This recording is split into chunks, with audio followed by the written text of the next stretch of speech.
Hello, I'm going to try this again. I think I started streaming and the microphone was once again screwed up and I messed that up.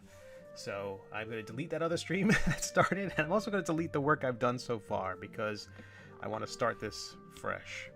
I was rambling there for a little bit and no, so I'm going to delete the layer and we're going to start over again. I know that's not ideal, but my name's Steve Conley. I'm a web cartoonist and have been for a very long time. I'm currently working on a webcomic called The Middle Age. It's been going on for about 5 years, and definitely the most well-received done so far. It's supported on Patreon, and it's available on GoComics and WEBTOONs and Tapas, and on my own website at middleagecomic.com. There's a ton of links below. And I'm going to switch my glasses, too. These are good for reading the computer. These are ones for looking at the iPad. Better focal distance. Anywho, I'm not sure if any, because I was recording for about 5 minutes before realizing the microphone was off, and I was just talking, which is not unheard of with my own cartooning. So I'm in Procreate app. I'm in the Procreate app. I've already flatted and done all my colors for this episode, and every color is on its own layer. And I tend to color each layer individually. So each color block will be colored separately. And I started doing this process before. What I do is I sample the color of the layer that I'm working on, the skin color of our hero. And I'm going to see if I can decline that loud sound. And I'll have to follow up on that. I don't know if anybody is currently... Hey, hello again, Dark Blue D-Man.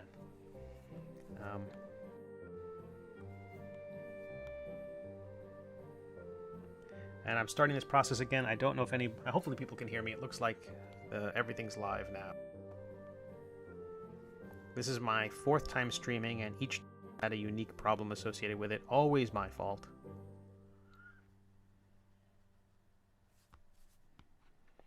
And this stream will go till about 4 o'clock East Coast time today, at which point I have to feed my cats.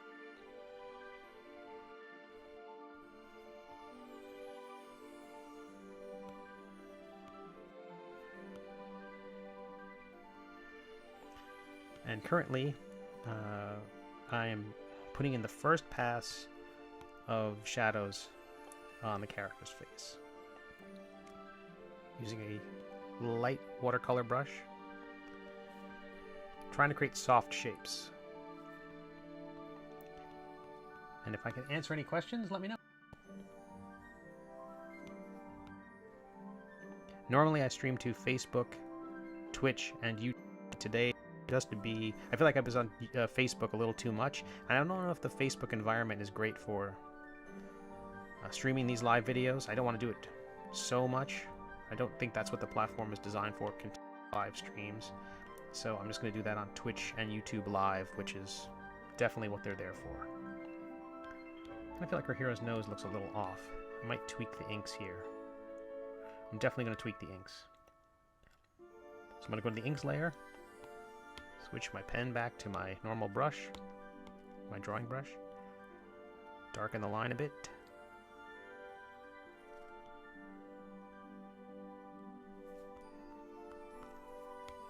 I'm going to lighten my inks, use them as reference, and create a new layer to redraw the nose. It's going to be a subtle difference, but I think it'll be...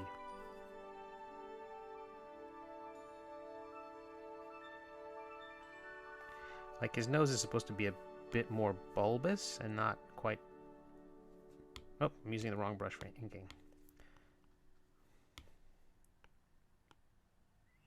I don't know if you can see the difference there, how his nose has got a little more height to the top.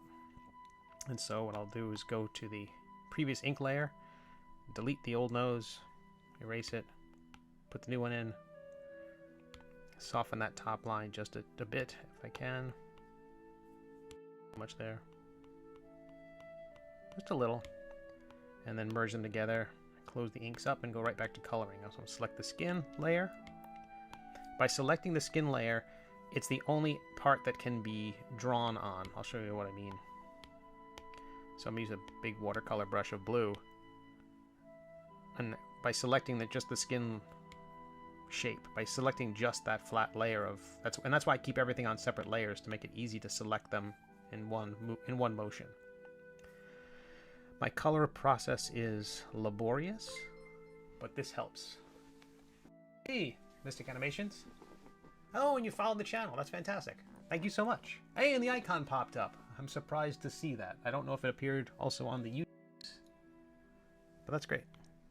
I'm so new to this. I really appreciate it. So currently I am coloring the next episode of my webcomic. The text is not visible, so no spoilers. You might be able to intuit what's going to happen, but I won't explicitly ruin the story.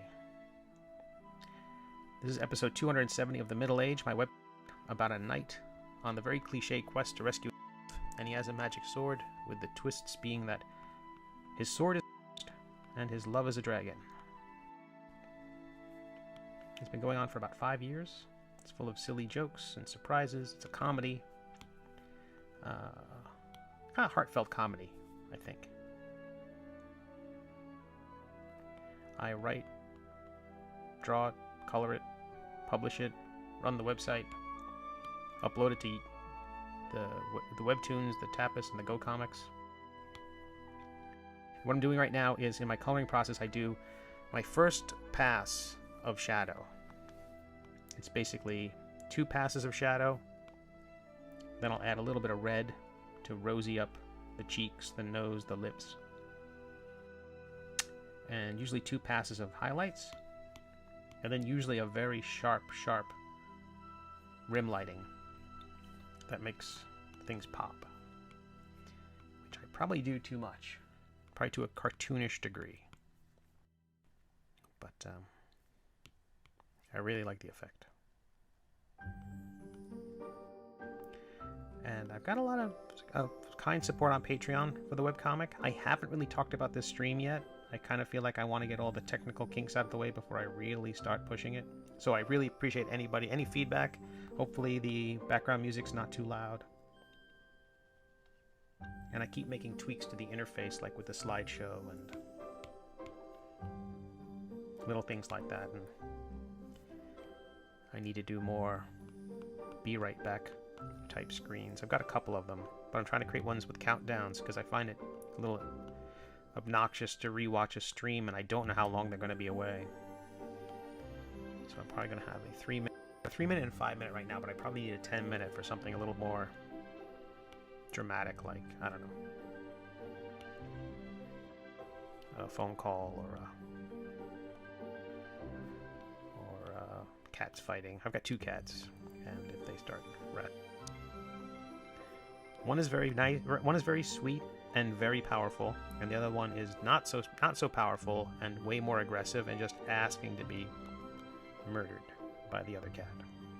He thinks he's playing, but he's playing with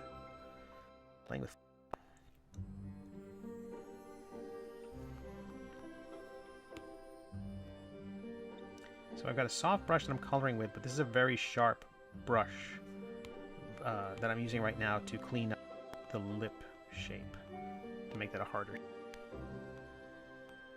And that beeping sound is a ton of email coming in. I'm surprised at that. I think it's with... Oh, so moments ago... Yeah, AB, hi. Yeah. I do this... Okay, I do this full-time, but it's not my full-time job. I also do a lot of website work and graphic design. I also do cartooning for other projects like educational institutions, things like that. So I don't do this exclusively, but I definitely do this for 40 hours a week. So it's a very good part-time job. My Patreon, excellent. I still want to grow it, and I want to get to 1,000 Patreon supporters. I'm at 157 at the moment. And they are fantastic. I cannot thank them enough. I wouldn't be doing this at all if not for them. I mean, I started the webcomic 5 years ago, and the Patreon support kind of came in quickly. And as someone who'd done comic books, you know, it can be a while before you see your first net from a comic book. But with Patreon, as soon as people come in, you're kind of doing well. You know, you're at least making money. and providing an excuse to your friends and family while you're not hanging out. What are you doing? Well, I gotta do my webcomic. I don't want to live without that $50 a month. Even if it's $5, it's like, you know, that's your Disney Plus bill. Oh, thanks so much, Yaya. Yaya B writes on the YouTube, that's awesome. We'll definitely check the comic out. Love the art style. Oh, that's so sweet. I wasn't sure if anybody was gonna like how I was drawing this thing, because I'm not really drawing like manga or anime. I'm not really drawing like in the classic American style. My heroes are like, my cartooning heroes are Wally Wood and Walt Kelly and Eve Shalon and Alex Toth and Jim Steranko and Darwin Cook and Charles Schultz and Bill Watterson and Richard Thompson. So none of those styles fit with, but I think if you put them in a blender, you kind of get what I'm doing.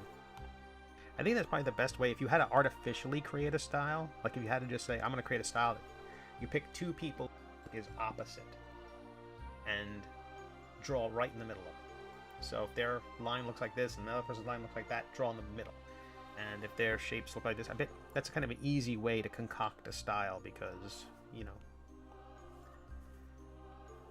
with two styles being so different, if you have to find a middle path, a middle course, you know, that's going to be you. You know, you're the one who has to concoct that. So it's going to be what you think.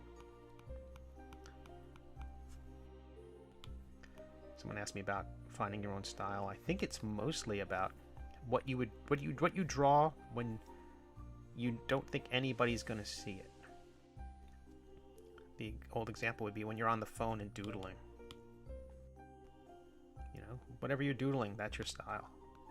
You know, that also implies a person has the same style at noon that they have at, you know, 9 p.m. I don't know if that's the case. People are kind of more flexible than that.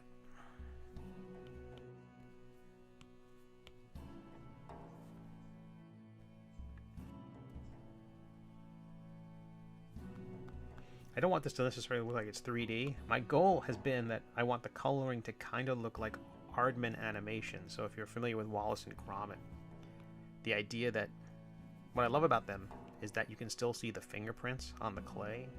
It's all claymation. If you're not familiar with it, I recommend checking it out. It's lovely.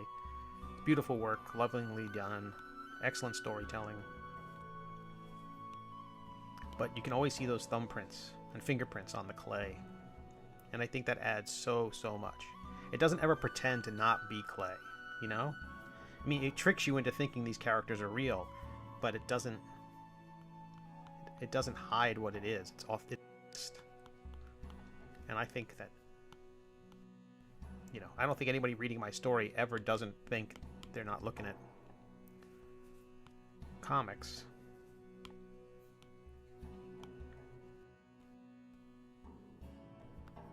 I'll make that nose just a little.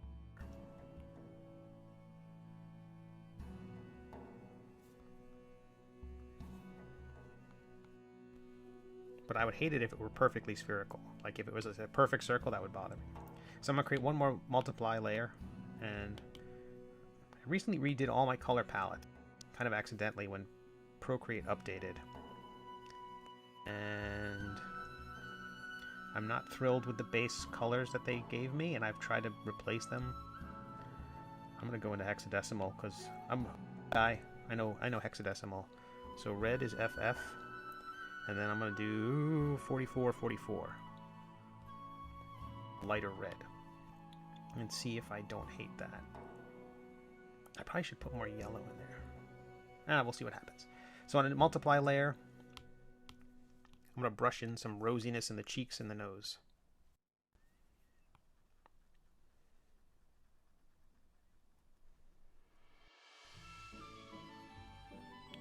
And I want it to just sort of fade as it gets into the cheeks and off to the side. But I want to have a hard line directly under the nose to the other side. I don't mind brushing in the other color there, but I don't want it to be I think that hard line helps create the separation between the different pieces. And I'm going to do that for the cheeks. Some rosiness to the cheeks, which would lead into the ears, which are hidden behind the silly hat. And I'm going to make my brush a bit smaller and do the same thing for the lip. Probably pressing a little too hard. But this color looks very bright right now. It's going to look less bright in a moment because I'm going to soften the whole layer. Tend to soften it to around 50%.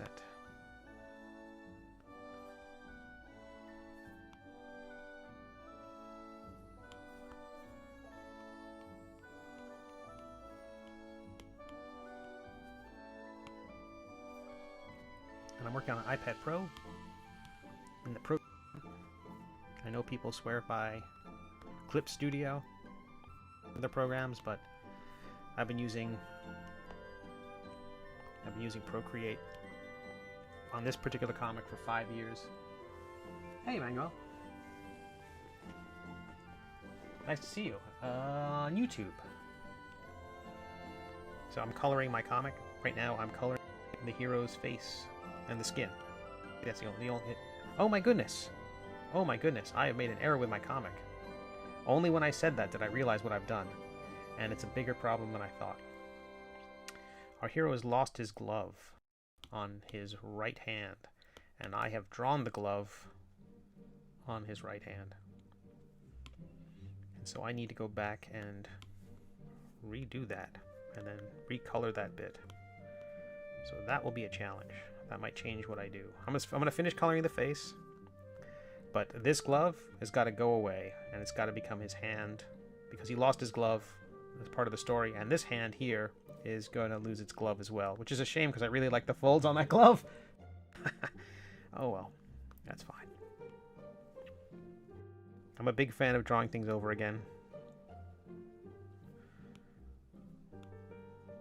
Life does not provide enough do-overs, so I like whenever I can have another one. So I color it in very intensely, and then I lighten it a bit. And now I'm going to go back and put in some highlights. So I'm set to screen. Again, sampling that basic color of the skin. I go in. And if you see me glance to one side, hopefully I'm centered on the screen here. Oh, the other way. No, maybe not enough. Maybe too much. Close enough.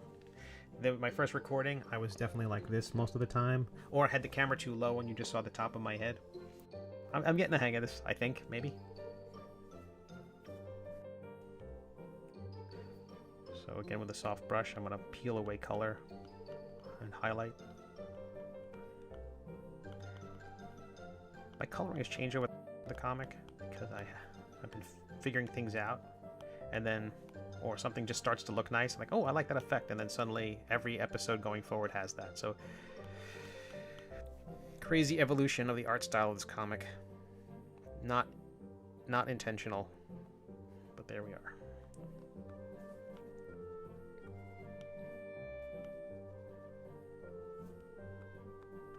Originally, I was thinking about trying to figure out a way to work the change of color and the change of my art style into the story. Like the character would be, you know, almost like a Wizard of Oz, where I'm going to tell a long story, and if it goes on for 3 years, the art style is definitely going to change. And so having the character go into a more magical world, I thought might be a wonderful excuse for why things start looking different. I mean, I've got magic in my world, and so I'm going to use that. I use that as excuses for, at least internally, I don't think I've said it explicitly in the comic, that the sword sometimes has runes on it and sometimes doesn't. The honest to goodness answer is that I ran out of time, because it's incredibly time consuming to draw those runes, and I didn't want to make it clip art. I didn't want to just, same thing with the chainmail texture, I didn't want to make it something that I just slap down, because it, you know, the first time it might look okay, the second time might look okay, but it sort of has an effect like a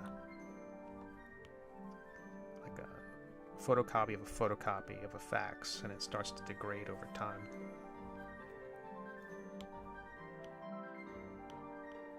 I see a little bit of extra highlight and up under his nose, the color area, and I want to make sure that I don't do that. Alright. I think that's okay for now. Now I'm going to do something I sometimes do. I add yet another multiply layer. Just to give it a little more punch. The shadow is much stronger.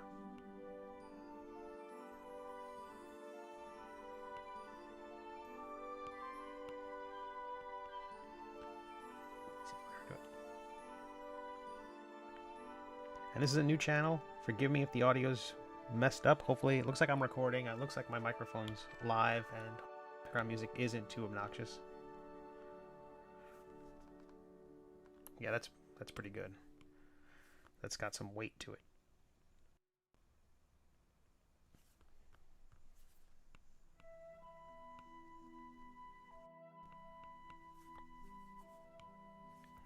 Brush to put some more darkness in there. I'm gonna add later on. I'm gonna add a shadow to the hat. Like I go and put a shadow almost everywhere to indicate, you know, just direct shadows and not just volume.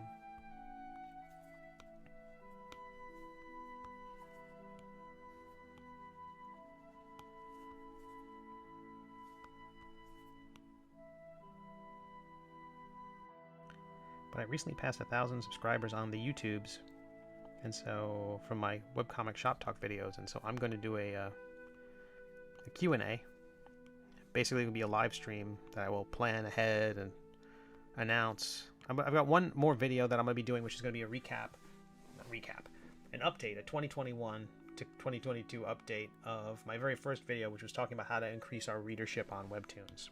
And things I've learned in the last year since my first video, and things that have changed in Webtoons.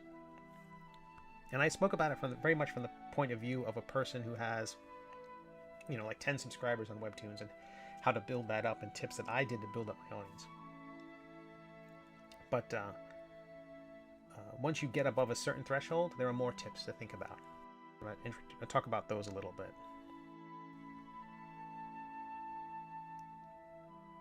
But my first video on the YouTubes was very well received.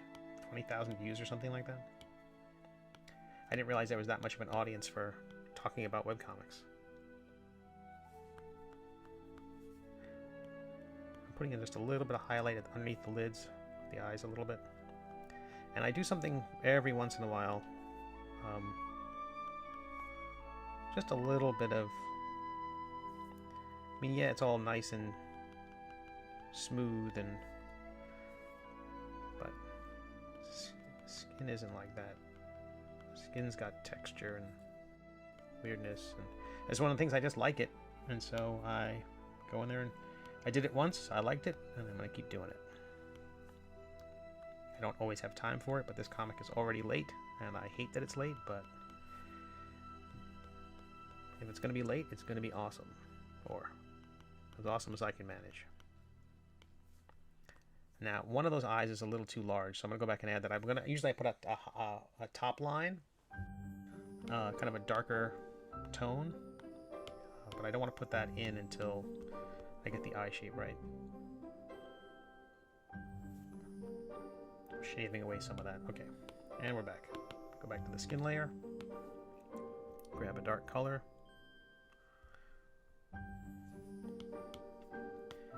Create a new layer. Set that to multiply. With a nice thin brush.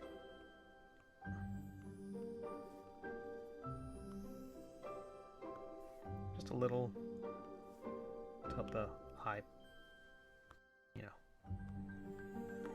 to help the eye be seen a little bit.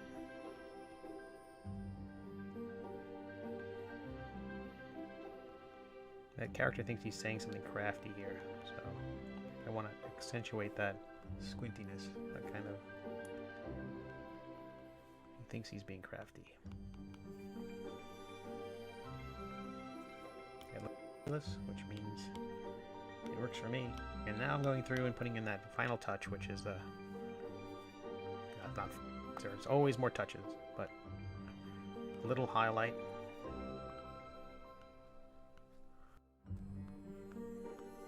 And I want that to be loose. I want that to not be... I want that to be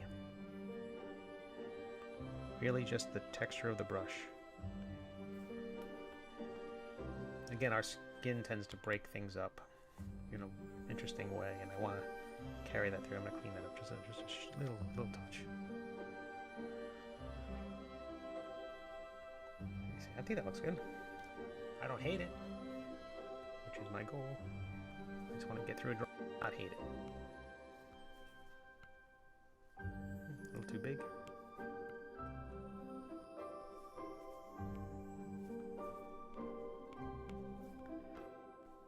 And now I'm going to add some bigger rim lighting. Which I do too much. I know. It's like everything's lit the same way. Just like it. I just think it makes it the whole thing pop.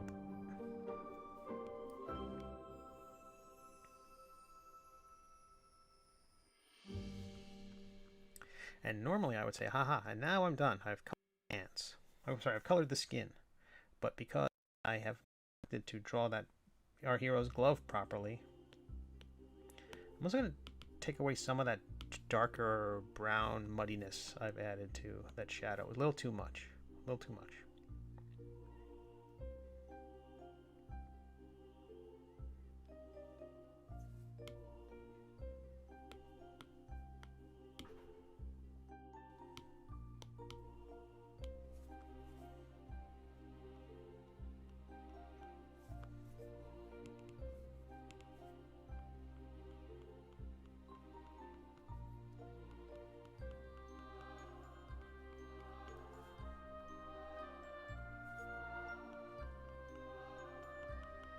And you can see I'm going outside the lines a little bit, coloring the color, kind of that color went into the hat. That's unintentional, but I have a technique for cleaning up my drawing when and the times when the colors go outside the lines. And I'll show you that right now. I have my own layers. Each one's on its own layer. Each color grouping is on its own layer. I duplicate that basic flat shape. Then I will flatten them all. So that is our color, just the color for that layer. And then I will select that layer, invert the selection, and then clear. And that clears everything out around it. Basically, I've selected the color area. Carol, yeah. Hello, Chainsaw Maniac. And Carol, absolutely, Carol, my oh, Manuel says maybe lower the music a bit. I'm gonna lower the music a bit. I can do that. That's like a 5% decrease. Hopefully it's okay. And I'm pretty soft spoken, so I apologize. Yeah, Carol says the stream seems to happen at irregular times. Absolutely. I'm gonna get more lectured about this. I haven't found a good time yet. I've not wanted to counter program against David Peterson, who kind of encouraged me to do this. So I'm going to pick a time where I think, these are the windows where I will be streaming. Apparently recommended by everybody who does this sort of thing. And the Chainsaw Maniac says...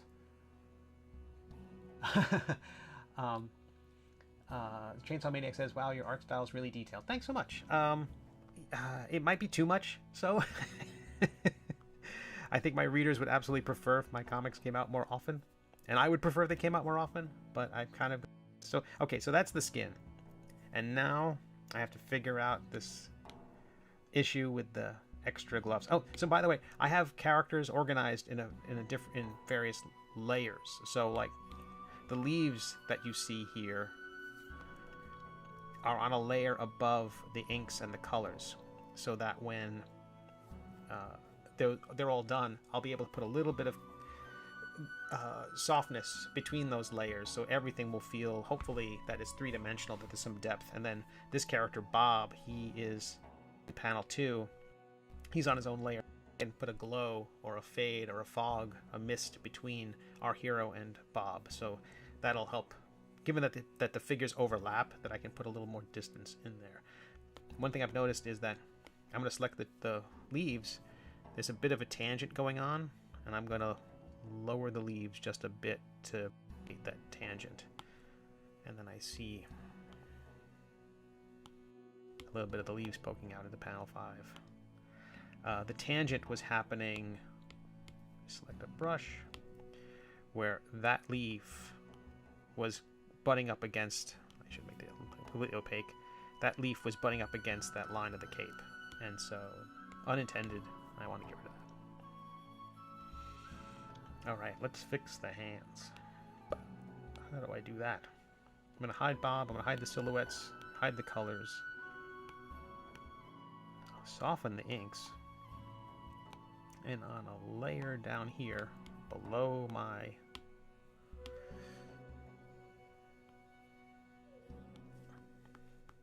So this hand will have no glove.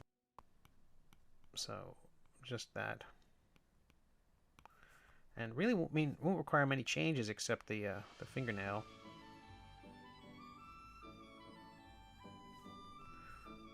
I don't want to pop ahead of the...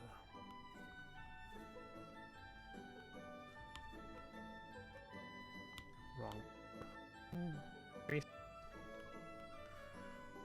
I think that's all I'll need to do, and maybe tweak that knuckle to suit, to match that fingernail. Easy. Easy peasy. That one's simple. This one's more complicated because the glove's got to go away. And we're going to see the cuff of the armor, the chainmail, and then the hand will come out.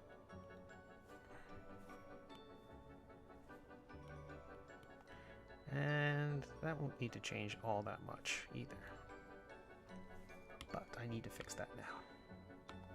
So, bear with me. I've had a few of these where I've had to, in some of my tutorials I've been like, or some of the explanation videos. Emmanuel writes, Carol says, sounds great, what's the title? Oh, the music? The music is a series of audio tracks I purchased from Envato Elements. They have a monthly subscription plan where you can get access to a ton of video clips and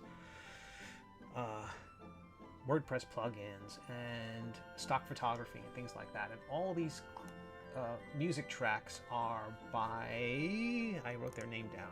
I want to give them a credit and a shout out at least regularly. They go by the name Orchestralis on Envato Elements. All the tracks here are clips from that composer. The idea of picking work just from one composer was that they would feel connected in some way, that they wouldn't be jarring as we jump from track to track. The first two videos I have, I just played one track on a loop, and it was nice, but I thought people might grow crazy if they hear the same thing over and over again, no matter how... I know I feel that way about some video games. Emmanuel writes, I like to add a lot of details too, but I'm always wondering if I'm the only one who sees them.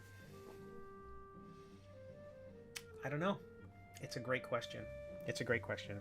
I think everything we do registers in some way. I think it does. I mean, the idea is that someone's only going to look at each episode of your comic. I mean, when it's the latest episode, people will look at it more. It's the last one. They kind of reading along. They hit that episode and they'll sit on it for a little bit longer because there's no next button. Once the episode after it, I think people look at it just for a fraction of a second just to get to the next one. And so, but if you're going to collect it in print, I think people will look at it longer then. I think you can see to linger over things in print.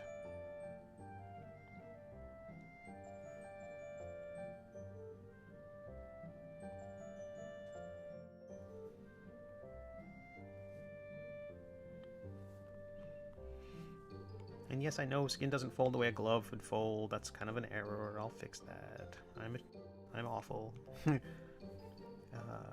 It's interesting not to do this. I've been doing these at 1 a.m. or midnight, and I'm a lot more punchy then. So, I almost streamed last night when I got back from dinner with some friends. I'm in Florida and I drove to Orlando, my first time into the Disney area. I didn't go to the parks, but I did go to their downtown Disney or Disney Springs now. It was interesting to see the world alive again. I wore my mask. I was very conscientious, kept my distance when I could. They have very strict rules in place, but it's also an outdoor place, and so when you're outdoors, there's no mask requirement when you're outdoors. In congested areas, I still wore mine, and a lot of people did as well. I just like to play it safe. I really hate the idea of ever getting anyone else sick. Couldn't live with myself.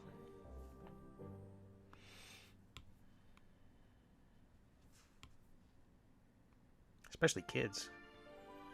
That's weird to say. Like, you know, those grown-ups deserve it, you know? They're ridiculous. But I would hate to get a kid sick.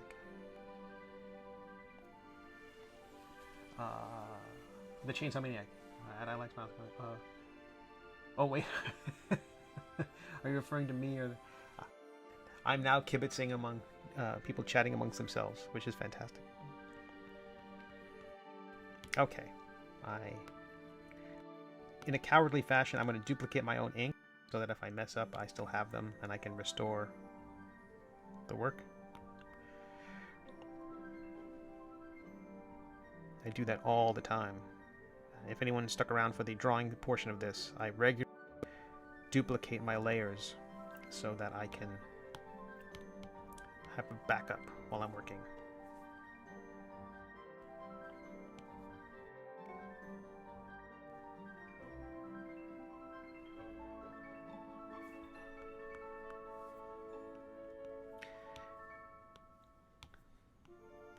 You can see I ignore my own pencils. I ignore my own rough drawing as I'm working because sometimes I think, maybe it should be like this.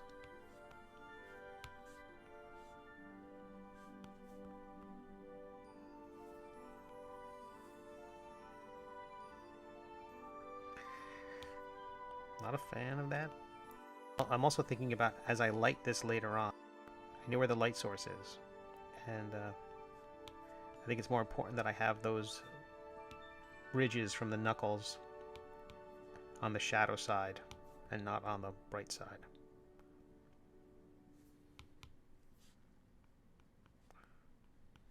Okay, I don't hate that. Moving on. Now I have to just delete the old drawing.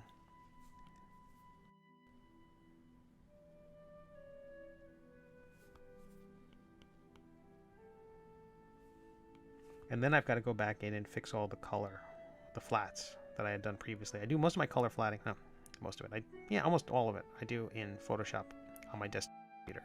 I start in Procreate, I copy the file over,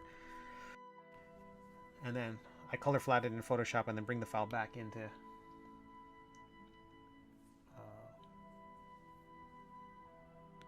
okay. And then bring it back into Procreate and work on it there. Okay, I'm gonna hide those sketches I just did. I'm gonna bring I have like a bright white opaque layer in there to kind of cover background reference material just in case. And now I'm gonna merge those layers together, which will make cleaning up a bit easier. Oopsie.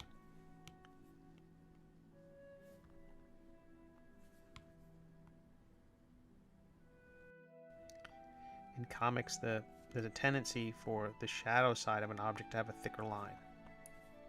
Old trick for creating a sense of volume. My color is going to do a lot of that heavy lifting, but I had to get rid of his glove, so his glove's gone. Good. And the other one, I don't hate it. Whoops, and I just messed it up. Let me fix it.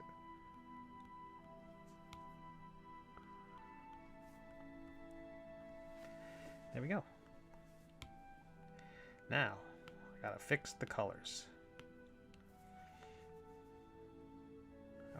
Well, fortunately, I kept a blank copy of the skin layer, so I have that color. I'm gonna select the gloves. Oh no, here's what I'm gonna do. I'm gonna duplicate that glove layer, just that portion of it. Ooh, and just that portion of it. Behind the game pop-ups.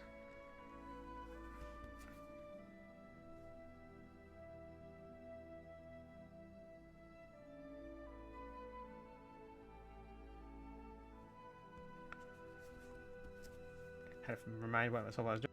So I cut and paste. So that brown layer, gloves, I put those two gloves on their own layer. I'm going to select them and fill them with the skin color.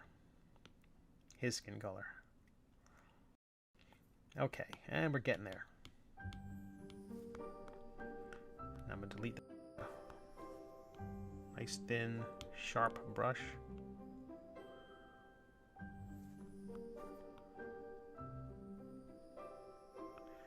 And this coloring is a lot like an animation cell, where depending on what's closer to the viewer, you can use that to mask out other areas. Mask might be the wrong word. Obscure, to get in the way of. So the chainmail / metal layer is below the skin layer, so I can be a bit looser. Oh, and my gosh, my opacity was off. Will that affect anything? I don't think so. I treat my opacity of my inks at 98%, but for coloring, for filling an area of color, I want it to be 100%, 100% opaque. I just like my ink lines to have a little bit of show through.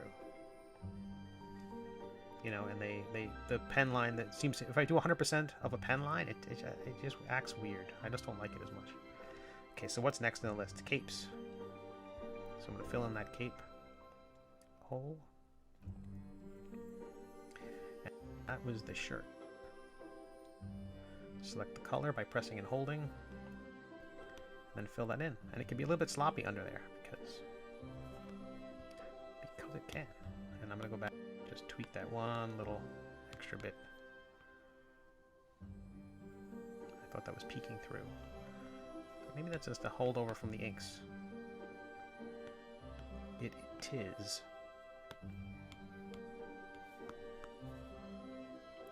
That's exactly what Emmanuel was talking about. I'm going to just made a fix that no one on Earth will notice. Okay. I'm going to turn my skin layers back on, the one I'd done previously. Now, with this the hands, I basically have a hands layer now. Let's call it that, like I meant to do it all along. Select it, create a new layer to multiply, and just like the face, I'm going to go through and add color.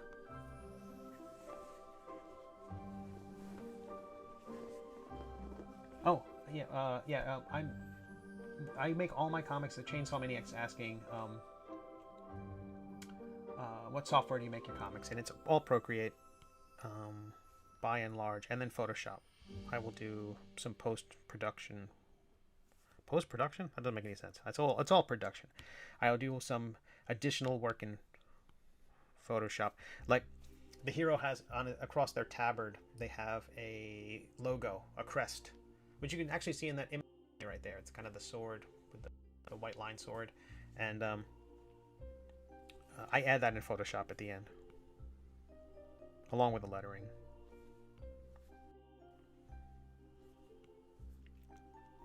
I stumbled onto coloring hands in this way, where I put like a shadow along the back knuckle. I'm not sure entirely how it came across, or came about. I think the idea was trying to treat it like, I was trying to treat the tips of the fingers like they were almost like spoons. Almost like they had that same kind of cave quality. And then I ended up doing that for every digit, every finger, every one of the between the knuckles. And I just liked it. And again, that's a recurring theme. I was doing something, I thought it looked kind of cool, just kept doing it. It used to take me half an hour to color each episode. Now it takes me many hours. And this stream will run for another 45 minutes or so, and then I will take a break to feed my cats so they don't kill me.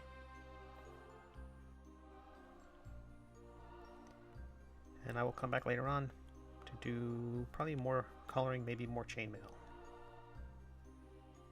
Definitely more chainmail. I gotta do that part of it.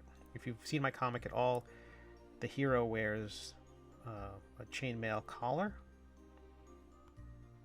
which has name. Armorers have a name for that collar. And as someone who's gone to a few Renaissance festivals and shopped for armor, I know it has a name.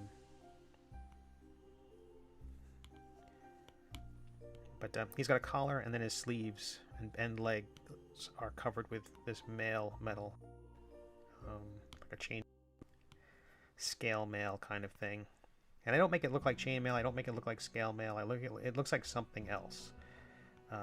Again, I did it. I thought it looked good. I kept doing it. And people assume it's just a texture, like I just hit a button or something. But no, and it's like people are also like, well, you're just gonna tell how you do things, like you're giving away your secrets. I'm like, no one's. If anyone's dumb enough to try to draw it the way I draw it, you know, more power to them.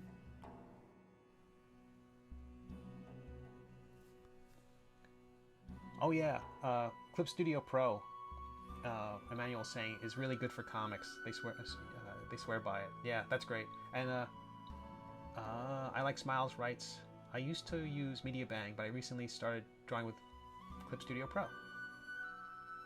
And Chainsaw Maniac said they're using Blender to draw their webcomics. That's fantastic. Yeah, Emmanuel says, Procreate is cool, but I find it works better for single illustrations. Absolutely true. Absolutely true. If I were drawing a more technical comic, I don't know, science fiction, robots, Star Trek. I've drawn some Star Trek comics. I wouldn't want to use Procreate. It's like it does not like mechanics or mechanical bits. It's really okay for organic stuff and things like that. I would not want to draw the Enterprise using Procreate. Oh my goodness, I have made an error there. I hadn't caught that yet. I've got to clean up some of the leftover glove bits that are sticking out. What layer are we on? Hands? See that little bits, some skin tags hanging out.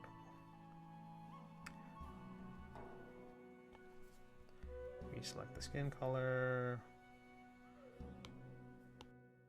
100 patch that hole there, and then we go back and fix these holes with the mail. And I can be a bit lazier because it's all underneath the skin layer, the hands layer. Fill. And there's an extra dimple on his hand. But I don't mind having little extra bits, but I want them to be intentional. I don't mind putting them there, but if they're there and I didn't want them to be there or didn't intend them to be there, get out of there. I'm all about happy little accidents too, though. I do like that whole Bob Ross, you know, something just you do something and you like it and you stick with it. I did that with a piece I was sharing the other day. I'm gonna go back to it. It was this cover I did for a comic, a friend of mine's comic, Michael Cohen, Strange Attractors. Not my usual style, but this planetoid.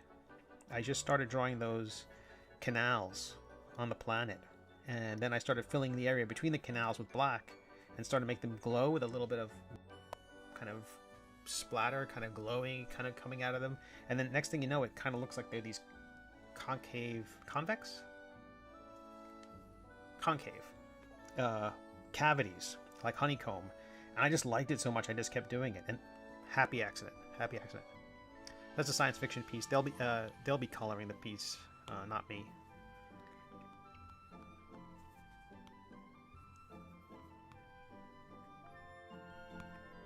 Yeah, please do mention if you are doing a comic, if you are a web cartoonist, and in the chat mention it. Do not include a link is my recommendation, and in the comments below on the YouTubes, do not include a link because that tends to get filtered by the system because it looks like, you know, a spam for something. They see the link and they immediately hide it.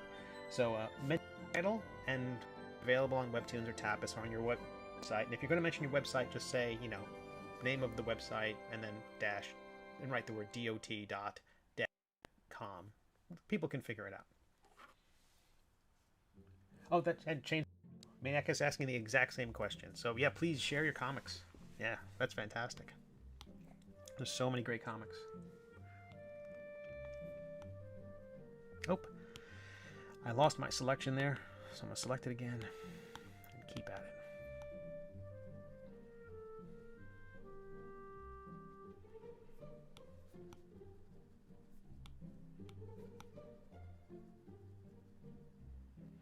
And there's like an imperfection to the fill that I've got here. There's like all sorts of pockets of different values of that. You can just see it, and it's like, you know, just like skin. I love it.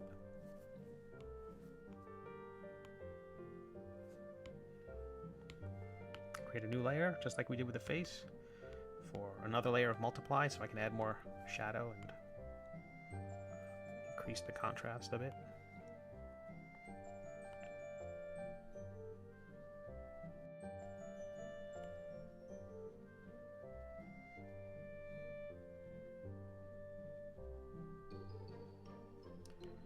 One of the reasons why I started doing this, one of the reasons why I was sold on it, David Peterson said, oh, you should do it, because I mean, it's very difficult. I'll be drawing anyway. I might as well put this out there. I would love to be able to, I love watching other cartoonists work. So, get over myself and put this out there. I don't mind my YouTube videos, which are usually tutorials, because I get to edit them. You know, you don't see all the times I fumble. Just like the comic, you know, you don't see all the mistakes. You know, you're the only people who are ever going to see the fact that I drew this as a glove first. I'm just going to come out and they're just going to see a piece and think, oh wow, look at him. He knows what he's doing. But you all know better. I do not.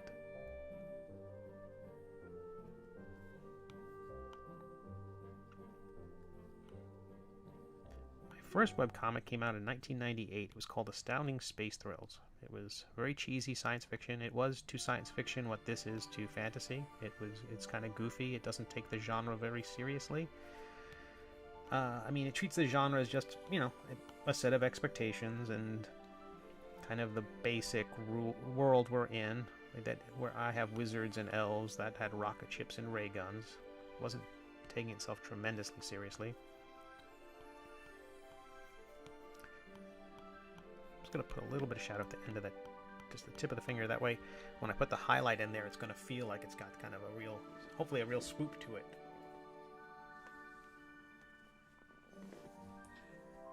Hello, Rhiannon. I don't think I've said hello to you yet. Howdy. And that's a lot of conversations going on over on YouTube. I don't know what's going on over on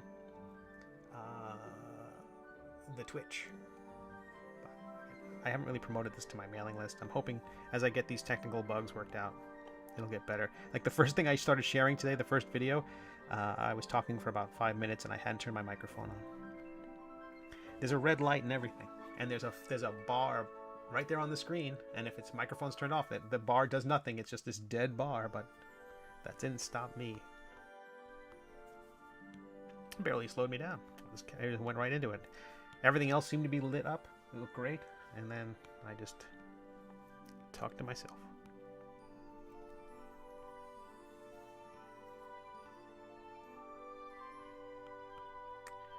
I'm trying to figure out other ways to make it so that I can hear the music that's playing more. Because I'm working in silence. Except the sound of my own voice.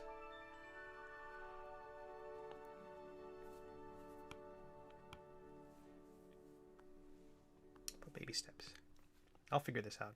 A friend of mine had a great idea too. Comes from he did a lot of work in television, and it wasn't about Twitch or YouTube, but I have like I'll be right back videos, and you know, I can click a button and it'll give me a 3-minute countdown. I like the countdown, like I mentioned before. I like the idea of oh, thanks, man.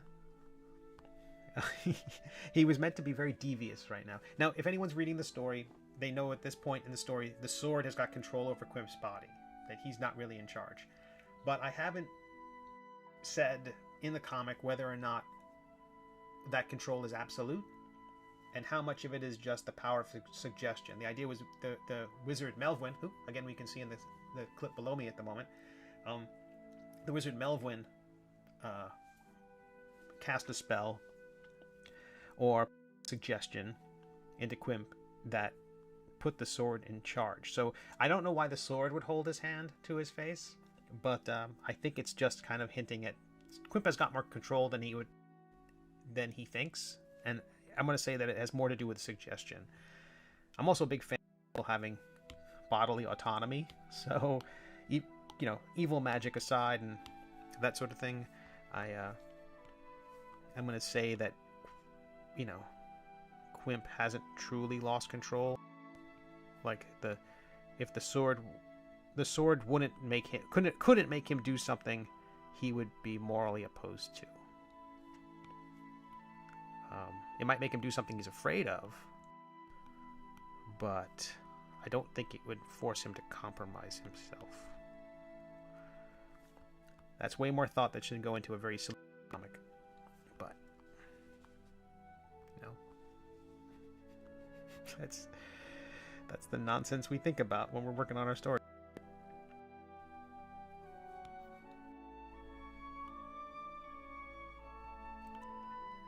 Also, I want my story to have an internal logic. I want there to be no one said, "Hey, what's the deal with that?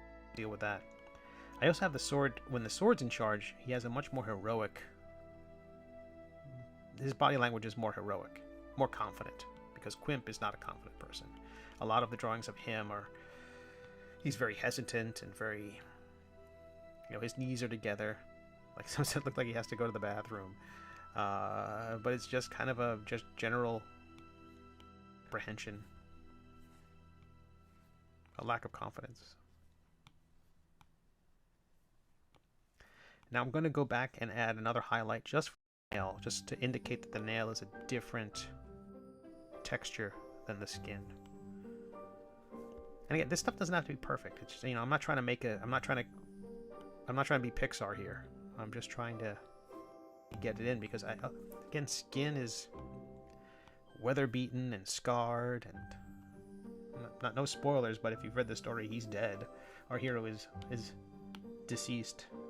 He is an ex-knight, and so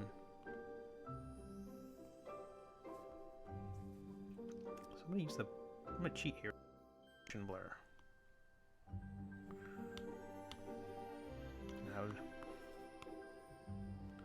delete that. And it's way too bright, so I'm going to tone it down.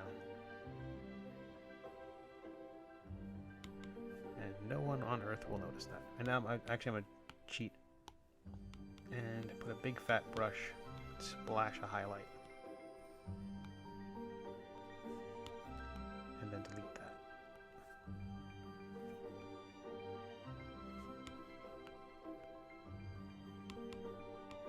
On that same layer, while we're at it, hint of the cuticle. Okay, way too much, I know.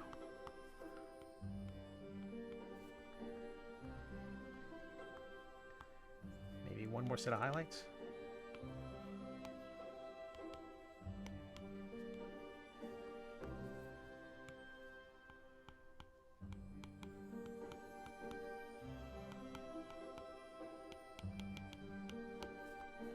Just to make everything pop.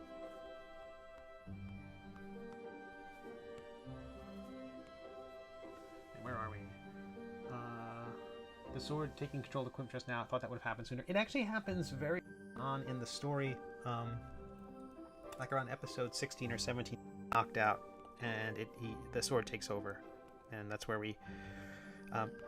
That came out of really process talk here. That came need. That wasn't just me being like, "Oh, that'd be cute if it happened." It was more like, as a storyteller.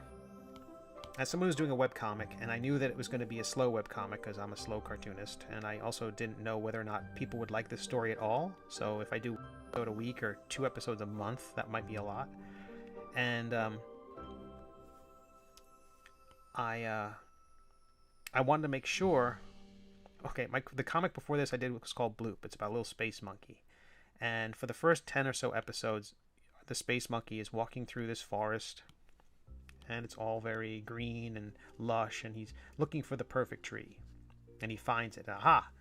Now he's going to go build this tree, and now this is the perfect opportunity as a storyteller to cut away and let the tree building off camera while we come back to it while Bloop is the space monkey's in the middle of it all, and we cut away to the villain. Again, classic storytelling technique. Just switch the scenery. When I showed the pages to people, and when I shared the images online, they thought it was a separate story because it was so different.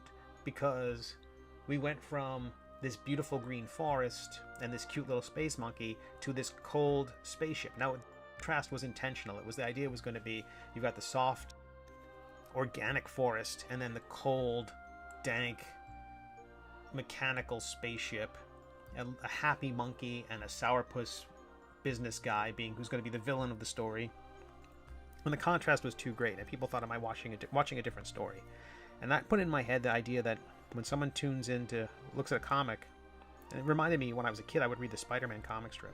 There was a Spider-Man comic strip in the newspaper growing up. Yes, I'm old enough to read And I love the episodes that Spider-Man were in it, but there were some episodes where it was just J. Jonah Jameson yelling at the Rhino or Dr. Octopus or something. Or talking to Betty Brant or Mary Jane Watson, or, having an argument with somebody else. And to me, those episodes were like, oh man, where's Spider-Man? I'm tuning in for Spider-Man. Why am I seeing J. Jonah Jameson's backstory or whatever? And so for this, I thought I wanted to have Quimp in every single episode. And apart from 2 episodes of the 270 so far, he's been in all of them. Even if he's in the background, like in the distance, or he's unconscious in the foreground. But the idea was that he has to be in every episode, but subplots that he's unaware of. So things have to happen to him. So I had to have him unconscious. But I also didn't want him to be boring. I didn't want him to be just laying there. So that's why the sword took over. I thought, we could still have action. He could still be fighting orcs or whatever. And a whole lot of story could happen right in front of him and he had no idea. So there's this big subplot of the sword. The sword has made a deal with a dragon. The sword has talked with another sword. I won't say what the relationship between those are. But the sword has an agenda. And our hero is not entirely aware of it. He's become more aware of it. The sword has been a little forthright. But that doesn't mean he's been entirely forthright. Can you be a little forthright?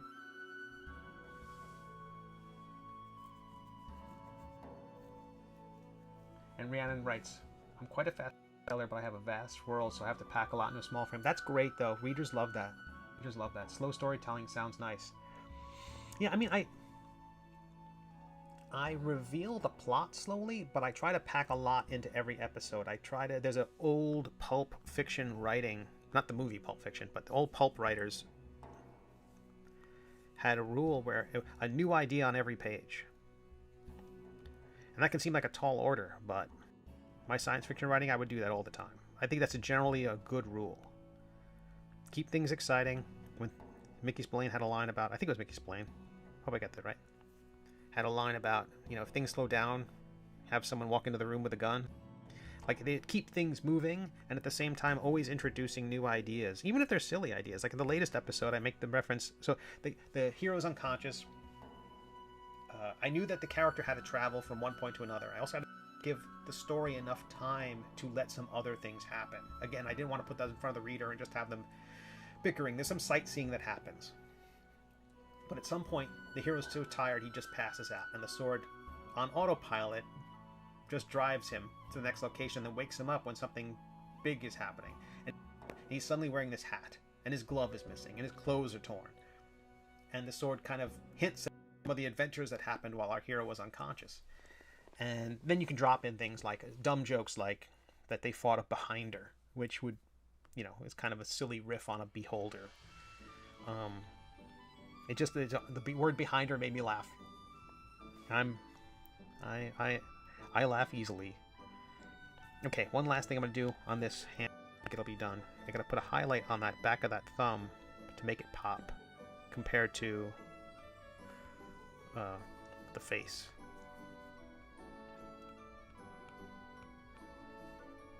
just a hint of that white highlight.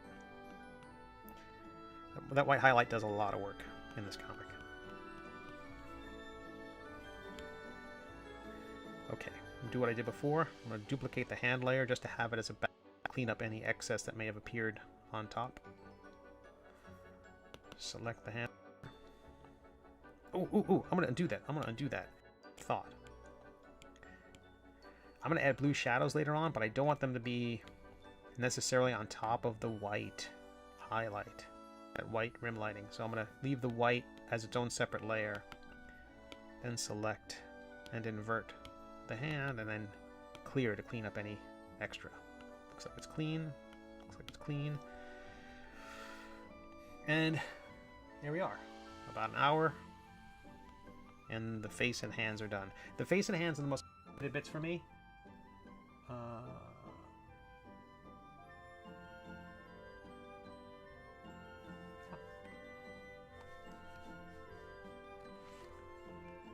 Excellent communication going on in the YouTube chat.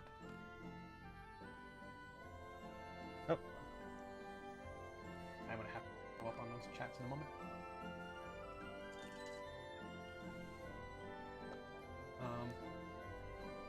That's great. And it, oh, there's no right now, according to Restream, there's nobody on YouTube and nobody on Twitch. So I have no idea, given that all this conversation's happening. So, oh my gosh. So I like smiles. Cartoonist is saying, I think my story would go faster if I didn't also have 2 jobs. I don't get a lot of time for my comic. That's tough. That's tough. I have a friend who's a wonderful science fiction writer. Got into a few anthologies. The job just takes up all his brain power. He comes home and all he can do is he just, you know, enjoy time. You know, he just relax, recharge for the next day of work. It's all right. Tell you what, I'm gonna skip the gloves right now, and in the remaining, tell you what, I'll color the gloves until I have to call it, and then when we come back later on tonight, this afternoon, wherever you are in the world, in a few hours,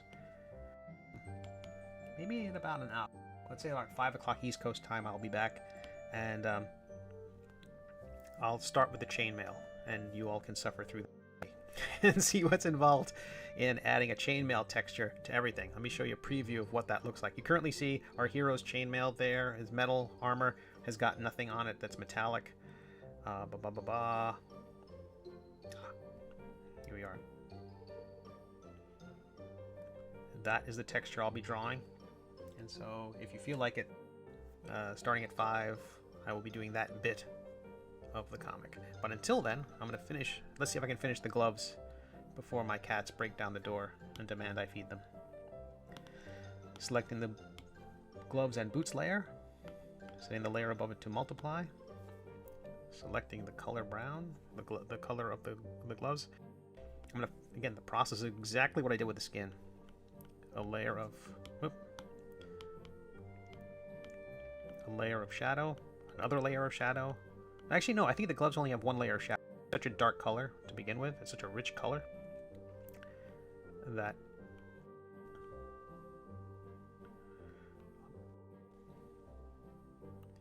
it's such a rich color.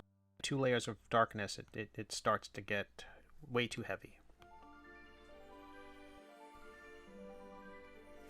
The highlights do a lot of work. Then I also do a thing which I don't do with the skin. Like the skin also has like the layer of red to show the rosiness of the cheeks and the blood of the lips and, you know, the ears and all that stuff. With the gloves, I also do a color dodge effect, which is lovely. Again, I think I did it accidentally at one point, a happy little accident, and I've been doing it ever since because it just gives the leather of the boots this wonderful, wonderful effect. Now the trouble with coloring everything individually as cells, as I've mentioned in some other videos, is that they tend to feel like, well, they tend to feel like cells. They feel like a stained glass piece where this section's all brown, this section's all blue, this section's like, there's no reflected light. I think the top of this, you think the metal of the legs, the metal on the legs and the leather of the boots would pick up some of the blue of the tabard and some of the red of the cape and the green of the grass. And so there's a step I do at the end where I take the whole selection of the figure, all the characters, and on a layer with a big fat brush, I just splash in colors. I call it the color splash layer. I started doing that early on, and the idea was that I wanted to imitate the underpainting of a traditional painting. A lot of painters, especially fantasy painters, you'll see this a lot. They'll put like a big, like they'll think about what's the dominant color of the environment, like green of a swamp, and they'll just put a green layer on the board or on the canvas and then start painting on top, knowing the light that hits the skin color and hits this and hits and goes through all the layers of paint will hit that green and come back with it and deliver that green to the color. That color will be visible through all the glazes and layers on top. And not having that ability with this, I mean, I technically could. To me, it just seems I just do it as an afterthought. I just do this. Okay, once the environment's in place and I see what color the sky is, and the color is going to be, time it's going to be a bluish environment, everything's going to have a bluish cast, I start splashing those colors around, those reflected colors, and it adds so much. Oh my goodness, this is going to be even easier than I thought. I thought I would have to color his glove, but I have, since that's no longer a glove, this whole thing's going to get a whole lot easier. I just have to do this one glove and 2 boots. And I'm going to check the chat for a moment.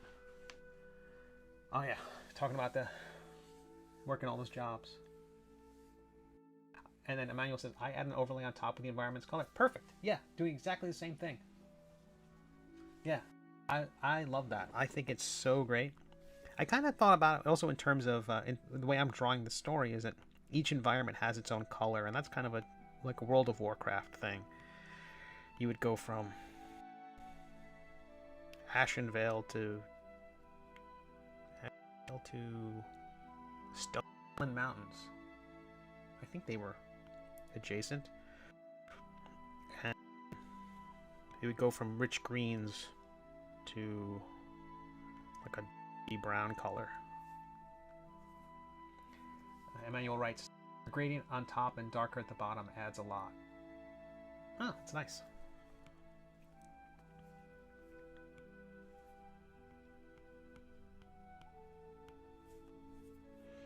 Yeah, please do check each other's work. Emmanuel's work is lovely.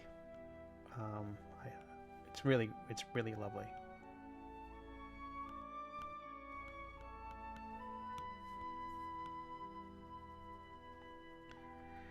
For station ID, with about 15 minutes left. And Emmanuel's making a recommendation that James Gurney talks about it in his color book. I must read that.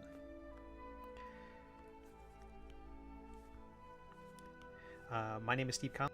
I'm a web cartoonist and have been for about 25 years. I don't say that in my usual YouTube video for a very long time, because then it starts, letting everybody know just how horribly old I am. I'm a little bashful about that. I'm 52. I'm an older gent, as you can tell from the gray hair. And I say the word gent. Okay, get me my walker. But I'm a web cartoonist. I've been a web cartoonist for a very long time. I've drawn comics for Dark Horse Comics. My science fiction series, Astounding Space Rules, was a webcomic in '98. I was served as an Eisner judge in 2005 and wrote the first proposal to get... Well, I wrote the proposal. I don't know if it was the first one, but I got the proposal. I wrote the proposal and was a judge that got the webcomics added to the Eisner Awards. Last 5 years, I've been working on this webcomic, The Middle Age. A silly story about a knight in love with a dragon, and he has a cursed sword which hates him. It has been nominated for an Eisner Award, and a couple of Ringo Awards, a couple of Eisner Awards, and a National Cartoonist Society Award. And it lost. And I have 157 loving Patreon supporters. I love you all so much. The latest ones being Martin and LJ. Thank you, thank you, thank you. I run about 2 Kickstarters a year, and I'm wrapping up the last one. I've got about 15 packages left to wrap. I had sent some emails out to people, some questions about their survey responses.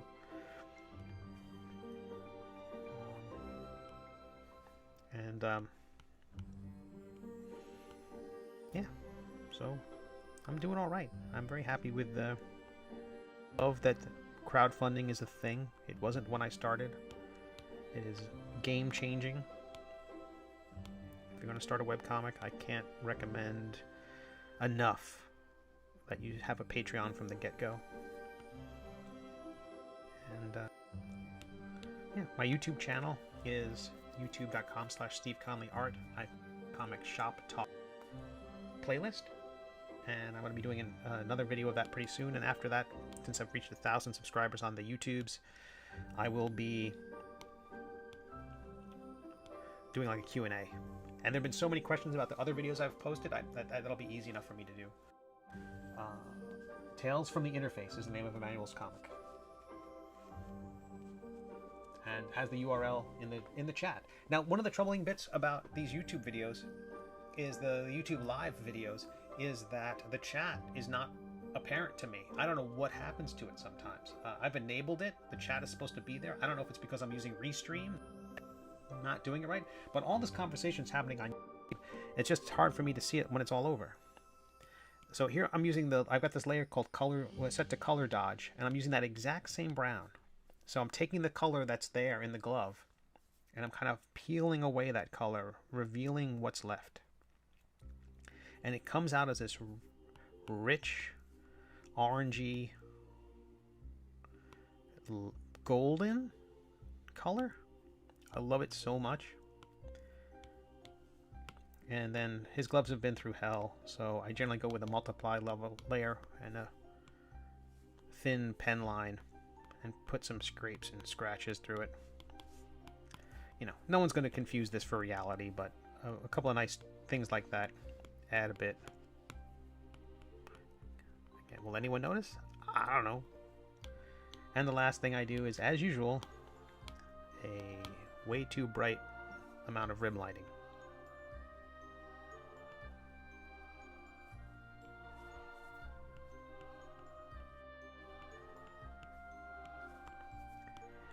The Middle Age, my webcomic, is available in hardcover, possible by 2 Kickstarters so far for Volumes 1 and Volume 2. There'll be a third one in the new year, once I get this next story arc wrapped. I also plan to do another Kickstarter in January for something a little different. Hopefully people will dig it. But I've got a mailing list on my website if you check it out at middleagecomic.com. And that's where people can stay on top of what I'm doing, or subscribe to the channels however you're seeing this, if you're seeing it on YouTube's or the Twitches. The good news, I fixed my on the stream. The first 2 times the audio and things would just keep cutting because I think I had my stream set to too much. Like it was like trying to fit too much content through the pipe, and the pipe just couldn't handle it. Reduced the bit rate. I didn't think reducing it would help, but reducing it totally helped. Everyone said reduce the streamline. I'm like, how can giving you less content provide you with more content? But apparently if you don't gum up the machine, it works just fine. And now my usual problems are that I'm either not on my own local Wi-Fi network's 5 version, because there's a standard and then the 5G option. If I'm on the regular one, that's awful. And then if I don't turn my microphone on. Those are my 2 big technical hurdles at the moment. And then the audio. I'm glad you all mentioned that the audio, the music was maybe a bit too loud. I really want to get that right. Okay. Almost done. I'm going to add a little hint. And that sound in the background is the sound of my cat yelling at me. So I will be right.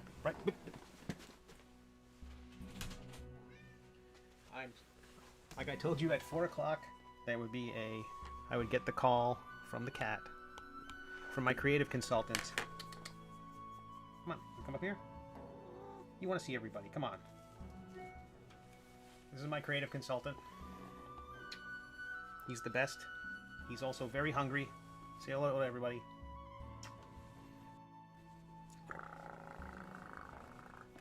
The best.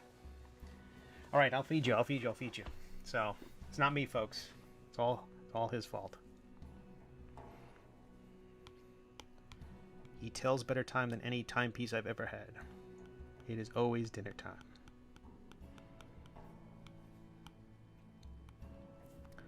All right, we'll pick this up in about an hour, 5 o'clock East Coast time. If you're around, I'll see you. If not, you're drawing your own comics. I hope you're drawing your own comics. Don't let this get in the way of you drawing your own comics. Because I want your comics. I like reading good comics. All right. You hear him again? He's telling me I gotta go. All right, you lovely people. Thank you all so much. Have a great time. I'm going to have the little end screen up here for a little bit so your conversation can continue. And thank you all so much. And I'll see you at 5 o'clock if you're around.